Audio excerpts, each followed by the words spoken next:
नमस्कार, मी प्रमिल क्षेत्रे. सध्या भारतात एका अशा सर्वेची चर्चा आहे ज्यानं मोदी आणि शाह यांची झोप उडून दिली आहे. या सर्वे रिपोर्टमध्ये असा खुलासा झालाय की भारतात आज आणि आत्ता जर लोकसभेच्या निवडणुका झाल्या तर नरेंद्र मोदींना आपली खुर्ची गमवावी लागणार आहे. भाजपचा दारुण पराभव होईल आणि पंतप्रधान कोण होईल तुम्हाला माहितीये का? स्वतः राहुल गांधी देशाचे पंतप्रधान बनतील. मित्रांनो, हा खुलासा मी करत नसून एका सर्वे रिपोर्ट मधून समोर आलाय, जिथे जवळपास 4.5 लाखांहून अधिक लोकांनी संपूर्ण भारतात या सर्वेमध्ये सहभाग घेतलाय. त्यांनी असा खुलासा केलाय की आता निवडणुका झाल्यास राहुल गांधी पंतप्रधान बनतील आणि एनडीएला सत्ता गमवावी लागेल. या सर्वे रिपोर्टच्या पद्धतीबद्दल बोलायचं तर पोल ट्रॅकरच्या सर्वे रिपोर्टमध्ये देशातील जवळपास सर्वच 543 लोकसभा मतदारसंघांचा आढावा घेण्यात आला. यामध्ये एकूण 4,35,451 लोकांचा सहभाग होता. 3 जुलै ते 7 ऑगस्ट दरम्यान देशभरात हा सर्वे पार पडला.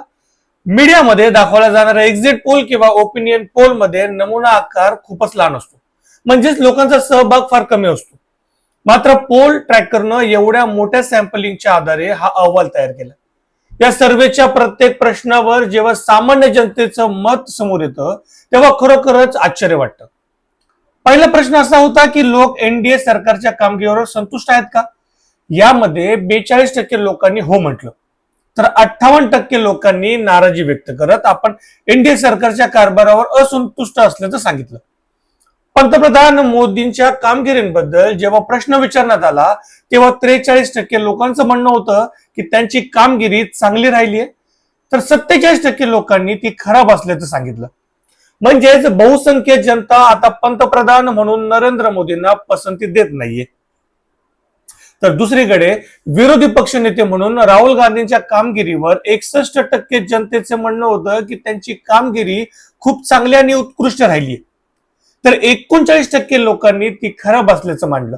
सर्वात मोठ्या प्रश्नावर म्हणजेच आज जर लोकसभा निवडणुका झाल्या तर कोणता पक्ष जिंकेल यावर एनडीएच्या खात्यात 240 जागा आणि इंडिया आघाडीच्या खात्यात 280 जागा जाताना दिसत आहेत. इतरांच्या खात्यात 23 जागा जाऊ शकतात. मतदानाची टक्केवारी पाहिली तर एनडीएच्या बाजूने 40% आणि इंडिया आघाडीच्या बाजूने 44% मतदानाची टक्केवारी दिसून येते. आणि भारताचे पुढचे पंतप्रधान कोण असावेत या प्रश्नावर 42% जनता नरेंद्र मोदींच्या बाजूने मतदान करताना दिसली, तर 58% जनता राहुल गांधींना पंतप्रधान म्हणून पाहत आहेत. तरुणांच्या भविष्यातील नेत्याबद्दल विचारलं असता 23% तरुण नरेंद्र मोदींना आपला नेता मानतायत, तर 69% तरुणांचे म्हणणं होतं की राहुल गांधींना आपल्या भविष्यातील नेते म्हणून पाहतायत.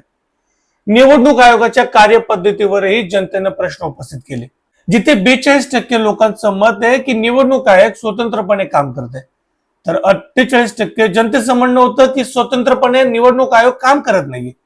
एनडीएच्या परराष्ट्र धोरणाबाबत 39% लोकांनी यामुळे जागतिक स्तरावर भारताची स्थिती मजबूत असल्याचं मानलं, तर 49% जनता याच्याशी असहमत दिसली. आणि सर्वात लोकप्रिय युवा नेता कोण या प्रश्नावरही 58% लोकांनी राहुल गांधींना सर्वात पुढे ठेवलं, तर नरेंद्र मोदींच्या बाजूने फक्त 36% मतदान झालं. नरेंद्र मोदी, अमित शहा आणि एकंदरीत भाजपसाठी हा अत्यंत धक्कादायक सर्वे रिपोर्ट आहे, जो स्पष्ट करतो की आज देशात निवडणुका झाल्यास राजकीय समीकरणे पूर्णपणे बदलू शकतात आणि देशातील तरुण बदलाच्या अपेक्षेनं एका नवीन दिशेचा शोध घेत आहेत. भारतीय राजकारणात गेल्या काही वर्षात पंतप्रधान नरेंद्र मोदी यांच्या नेतृत्वाखाली भाजपने एकतर्फी विजयाची घोडदौड कायम राखली. या काळात अनेकदा विरोधकांकडून सत्ता विरोधी लाटेचा अंदाज वर्तवला गेला, मात्र तो खोटा ठरला. पण आता राजकीय समीकरणांमध्ये एक वेगळाच बदल पाहायला मिळतोय. 2 महत्वाचे विषय सध्याच्या राजकीय पटलावर केंद्रस्थानी आले. पहिला मुद्दा म्हणजे अयोध्येतील राम मंदिराच्या संदर्भातील कथित गैरव्यवहाराचे आरोप आणि दुसरा मुद्दा म्हणजे दिल्लीतील जंतर मंतरवर झालेली विद्यार्थ्यांची आंदोलनं. हे दोन्ही विषय सत्ताधारी आघाडीच्या आगामी कामगिरीवर परिणाम करू शकतात, असा दावा या सर्वे रिपोर्ट मधून केला जातोय. राजकारणात धार्मिक आणि विकास कामाच्या मुद्द्यांवर मिळणारी पकड ही भाजपची मोठी जमेची बाजू मानली गेली. मात्र या सर्वे रिपोर्ट मधून असं स्पष्ट होतंय की तळागाळात आणि विशेषतः तरुण वर्गात सरकार विरोधी नाराजी हळूहळू वाढली. तुम्हाला काय वाटतं? एकंदरीत भाजपची पूर्वीसारखी एकाती लाट ओसरत चालली आहे का? आणि जनता म्हणून तुम्हालाही भाजपचा वैताग आलाय का? हे मला कमेंट करून नक्की सांगा. आणि प्रमिल क्षेत्रे या माझ्या युट्यूब चॅनलला लाईक, शेअर आणि सबस्क्राईब करायला विसरू नका.